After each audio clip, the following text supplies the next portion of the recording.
ಎಲ್ರಿಗೂ ನಮಸ್ಕಾರ. ಪುಷ್ಪಾ ಶೆಟ್ಟಿಸ್ ಕುಕಿಂಗ್ ಡೈರಿಗೆ ಸ್ವಾಗತ.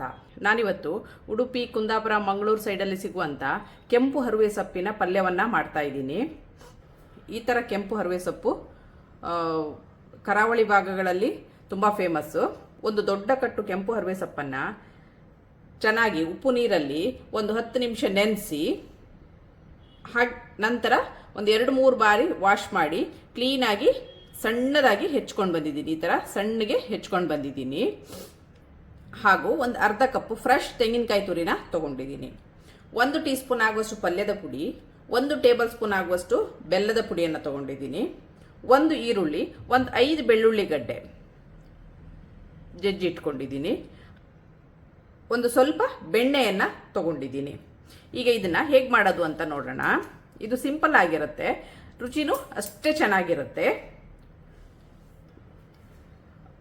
ಈ ಪಲ್ಯವನ್ನು ಬೇರೆ ಬೇರೆ ಥರದಲ್ಲಿ ಮಾಡ್ಬೋದು, ಆದರೆ ನಾನಿವತ್ತು ಮಾಡುವ ಕ್ರಮ ಇದಾಗಿರುತ್ತೆ. ಇಲ್ಲಿ ಹೆಚ್ಚಿಟ್ಕೊಂಡಂಥ ಸೊಪ್ಪನ್ನು ಈ ಮಾಡುವ ತವಾಕ್ಕೆ ಹಾಕ್ತಾ ಇದ್ದೀನಿ.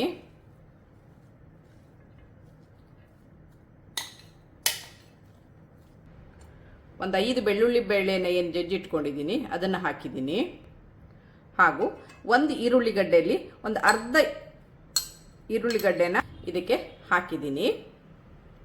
ಈಗ ಈ ಪಲ್ಯವನ್ನು ಮಾಡಲಿಕ್ಕೆ ತೆಂಗಿನಕಾಯಿ ತುರಿನ ಪ್ರಿಪೇರ್ ಮಾಡ್ಕೊಳ್ಳೋಣ. ಇಲ್ಲಿ ನಾನು ಒಂದು ಅರ್ಧ ಕಪ್ಪು ತೆಂಗಿನಕಾಯಿ ತುರಿನ ಹಾಕ್ತಾ ಇದ್ದೀನಿ. ಅದಕ್ಕೆ ಸ್ವಲ್ಪ ಈರುಳ್ಳಿನ ಹಾಕ್ತಾ ಇದ್ದೀನಿ. 1 ಟೀ ಸ್ಪೂನ್ ಆಗುವಷ್ಟು ಖಾರದ ಪುಡಿಯನ್ನು ಹಾಕ್ತಾ ಇದ್ದೀನಿ. ಹಾಗೂ 1 ಟೇಬಲ್ ಸ್ಪೂನ್ ಆಗುವಷ್ಟು ಬೆಲ್ಲವನ್ನು ಹಾಕಿದ್ದೀನಿ. ಇದಕ್ಕೆ 1 ಟೀ ಸ್ಪೂನ್ ಆಗುವಷ್ಟು ತೆಂಗಿನ ಎಣ್ಣೆಯನ್ನು ಹಾಕ್ತಾ ಇದ್ದೀನಿ. ಹಾಗೂ ಸ್ವಲ್ಪ ಬೇವಿನ ಸೊಪ್ಪನ್ನು ಸಣ್ಣಗೆ ಹೆಚ್ಚಿ ಹಾಕ್ತಾ ಇದ್ದೀನಿ. ಸ್ವಲ್ಪ ರುಚಿಗೆ ತಕ್ಕಷ್ಟು ಉಪ್ಪನ್ನು ಹಾಕ್ತಾ ಇದ್ದೀನಿ. ಯಾಕಂದರೆ ನಾನು ಸೊಪ್ಪಿಗೆ ಸಹ ಸ್ವಲ್ಪ ಉಪ್ಪನ್ನು ಸೇರಿಸ್ತೀನಿ. ಹಾಗಾಗಿ ಇಲ್ಲಿ ಸ್ವಲ್ಪ ಉಪ್ಪನ್ನು ಇದಕ್ಕೆ ಆ್ಯಡ್ ಮಾಡ್ತಾ ಇದ್ದೀನಿ. ಇದನ್ನು ಚೆನ್ನಾಗಿ ಕಲಿಸ್ಕೊಳ್ಳೋಣ.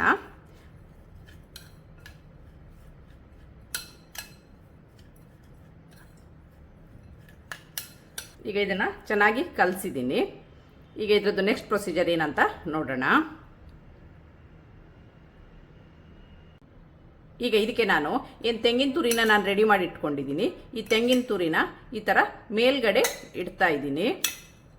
ಈಗ ಕಲ್ಸಕ್ಕೆ ಹೋಗಬಾರ್ದು, ಈ ಥರ ಮೇಲ್ಗಡೆ ಇಟ್ಟುಬಿಡಬೇಕು.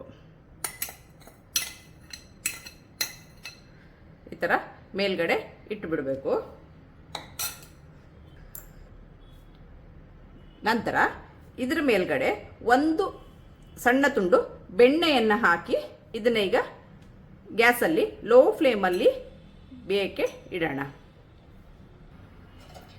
ಈಗ ನಾನು ಗ್ಯಾಸನ್ನು ಹಚ್ಚಿ ಲೋ ಫ್ಲೇಮಲ್ಲಿ ಇದನ್ನು ಬೇಯಕ್ಕೆ ಇಡ್ತಾ ಇದ್ದೀನಿ. ಇದು ಚೆನ್ನಾಗಿ ನೀರು ಬಿಡೋ ತನಕ ಬೇಯಲಿ. ಈಗ ಮುಚ್ಚಳವನ್ನು ಮುಚ್ಚೋಣ. ನೋಡಿ, ನಾವು ಹಾಕಿದಂಥ ಸೊಪ್ಪು ಕಡಿಮೆ ಆಗಿದೆ. ಈಗ ಇದು ಬೇಯ್ತಾ ಬಂದಿದೆ. ಈ ಹಂತದಲ್ಲಿ ಇದನ್ನು ನಾವು ಮಿಕ್ಸ್ ಮಾಡ್ಕೊಳ್ಳೋಣ.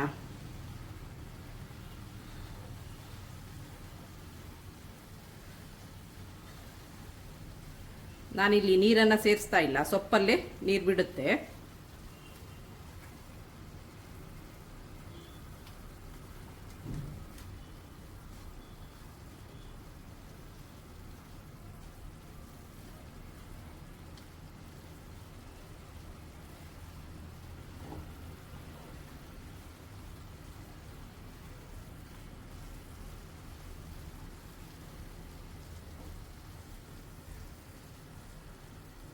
ಈಗ ಪಲ್ಯ ಇದರಲ್ಲೇ ಡ್ರೈ ಆಗಲಿ.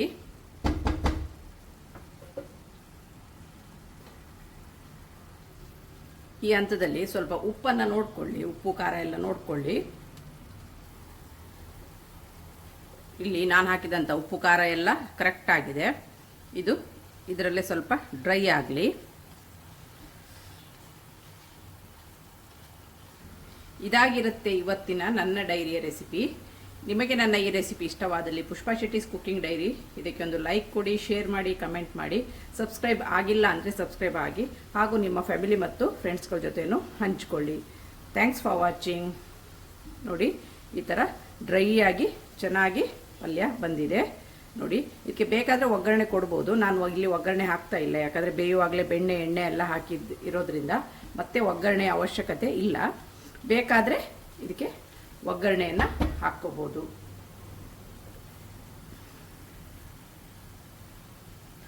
Thanks for watching.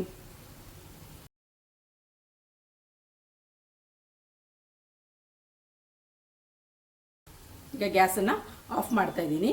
ಒಂದು 10 ನಿಮಿಷ ಇದರಲ್ಲೇ ಇಟ್ಟು ನಂತರ ಇದನ್ನು ಬೇರೆ ಪಾತ್ರಕ್ಕೆ ಟ್ರಾನ್ಸ್ಫರ್ ಮಾಡೋಣ.